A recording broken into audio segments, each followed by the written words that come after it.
കേച്ചേരിയിൽ കാറുകൾ കൂട്ടിയിടിച്ച് യുവാവ് മരിച്ചു. 8 പേർക്ക് പരിക്കേറ്റു. അക്കിക്കാവ് റോഡിൽ കൂമ്പുഴ പാലത്തിന് സമീപം ബൊലോറോ ജീപ്പും കാറും കൂട്ടിയിടിച്ചായിരുന്നു അപകടം. ഇന്ന് പുലർച്ചെ 1:11 അപകടമുണ്ടായത്.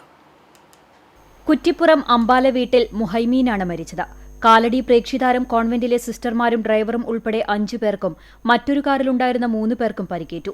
കാലടി സ്വദേശി തിരുതനത്തിൽ വീട്ടിൽ ജോസഫിന്റെ മകൾ സിസ്റ്റർ സാലസ്, ഇടുക്കി രാജകുമാരി സ്വദേശി പന്തതലയ്ക്കൽ വീട്ടിൽ ജോണിന്റെ മകൾ സിസ്റ്റർ ജെയിൻ ട്രീസ, എറണാകുളം കാഞ്ഞൂർ സ്വദേശി കുഴുപ്പിള്ളി വീട്ടിൽ ഔസേപ്പിന്റെ മകൾ സിസ്റ്റർ ജോസിറ്റ, കോഴിക്കോട് കുറ്റ്യാടി സ്വദേശി കടത്തുറക്കുന്നൽ വീട്ടിൽ ദേവസിയുടെ മകൾ സിസ്റ്റർ ടെസ്നി എന്നിവർക്കും ഇവർ സഞ്ചരിച്ച വാഹനത്തിന്റെ ഡ്രൈവറായ കാലടി ചെങ്ങൽ സ്വദേശി അപ്പേരിയിൽ വീട്ടിൽ അബ്ദുള്ളയുടെ മകൻ സക്കീറിനുമാണ് പരിക്കേറ്റത്.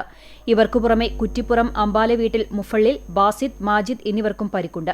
അപകടം നടന്നയുടനെ കേച്ചേരി ഹനീഫ ക്ലിനിക് ആംബുലൻസ് പ്രവർത്തകരും എക്സ് ആംബുലൻസ് പ്രവർത്തകരും സ്ഥലത്തെത്തി പരിക്കേറ്റവരെ കുന്നംകുളം മലങ്കര ആശുപത്രിയിലും അമല ആശുപത്രിയിലും പ്രവേശിപ്പിച്ചു.